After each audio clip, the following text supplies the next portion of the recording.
আসসালামু আলাইকুম রহমতুল্লাহি ওবরকাতুহু। সম্মানিত দর্শক, দলে দলে রাজনীতির যারা নেতৃবৃন্দ রয়েছেন সকল দলের চীন সফরে যাচ্ছেন। এই সফরগুলো সাধারণত চীনা কমিউনিস্ট পার্টির নেতৃত্ব হয়ে থাকে এবং অনেক ক্ষেত্রে তারা টিকিট দেয় এবং খাওয়া দাওয়া দেয় এবং তারা বিভিন্ন এলাকাতে ঘুরিয়ে দেখায়। মূলত এটা একটা ফেলোশিপ প্রোগ্রাম। চীনের সঙ্গে, চীনের রাষ্ট্র ব্যবস্থার সঙ্গে এবং তাদের যে কর্মকাণ্ডের সঙ্গে আমাদের রাজনীতিবিদ এবং আমাদের সমাজে যারা ইনফ্লুয়েন্সার রয়েছেন তাদের একটা সম্পর্ক স্থাপনের জন্য চীন সরকার এই কাজ করে থাকে। চীন যে কাজটি করছে বাংলাদেশে ইদানিংকালে ঠিক একই কাজ বহু যুগ থেকে, সেই 70-এর দশক থেকে আমেরিকাও করে যাচ্ছে এবং এখনও তারা করে চলেছে। সেটা হলো তাদের একটা ডিপার্টমেন্ট রয়েছে, স্টেট ডিপার্টমেন্ট, পররাষ্ট্র মন্ত্রণালয়। তো পররাষ্ট্র মন্ত্রণালয় থেকে তারা দল বেঁধে গোপনে প্রকাশ্যে সাংবাদিক, সাহিত্যিক, কবি, বুদ্ধিজীবী, রাজনীতিবিদ তাদেরকে দলে দলে কখনো কখনো 20 জন, 30 জন, 40 জন, 50 জন এভাবে বছরে 8 বার 10 বার তারা কিন্তু নিয়ে যায়। নিয়ে তাদেরকে কখনো 15 দিন, কখনো 1 মাস, কখনো 2 মাস, কখনো 3 মাস তারা রাখে। এবং এই যে ফেলোশিপ প্রোগ্রামের অধীনে যারা যায় তারা বাংলাদেশে এসে বেশিরভাগ ক্ষেত্রে তারা আমেরিকার দালাল হয়ে, তাবেদার হয়ে তারা কাজ করতে থাকে।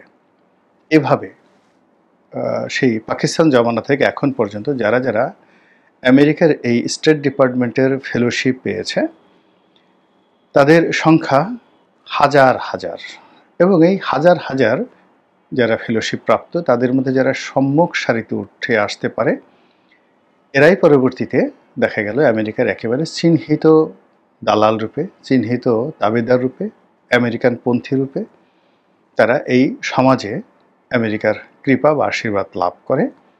আমেরিকান দূতাবাসে নিয়মিত যাতায়াতের তারা অধিকার পায় এবং মাঝে মধ্যে আমেরিকান ভিসা, আমেরিকান ক্লাব এ সকল এলাকাতে যাওয়ার সুযোগ পায়।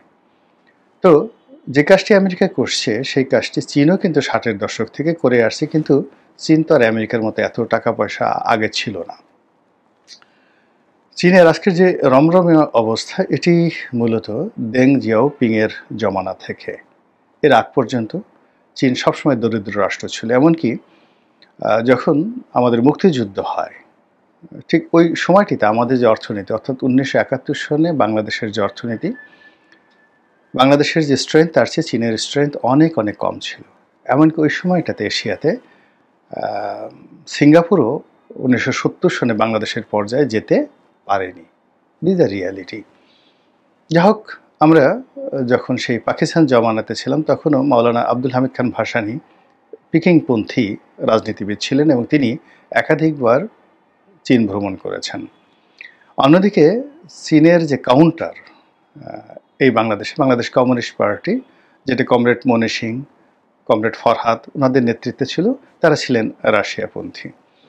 তো রাশিয়া পুরো 60-এর দশকে, 70-এর দশকে, এমনকি 80-এর দশকে পর্যন্ত, অর্থাৎ সোভিয়েত ইউনিয়ন ভেঙে যাওয়ার আগ পর্যন্ত বাংলাদেশ থেকে শত শত ছেলে মেয়েকে তারা ফুল ব্রাইট স্কলারশিপ দিয়ে তারা নিয়ে যেত।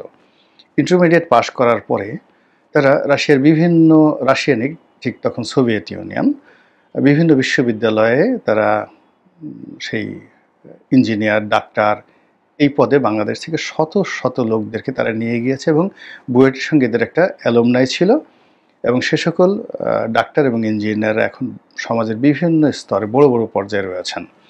পরবর্তীতে সোভিয়েত ইউনিয়ন ভেঙে যাওয়ার পরে রাশিয়া এই জিনিসটি আর চালু রাখেনি। একসময় যেটা রাশিয়ান কালচারাল সেন্টার ছিল, এখানে নিয়মিত যে সকল কর্মকাণ্ড হতো আমেরিকার সঙ্গে পাল্লা দিয়ে, একটা আমেরিকান কালচারাল সেন্টার ছিল মতিঝিলে, যেটা পরবর্তীতে পুড়িয়ে দেওয়া হয়েছিল, আর ধানমন্ডিতে ছিল রাশিয়ান কালচারাল সেন্টার।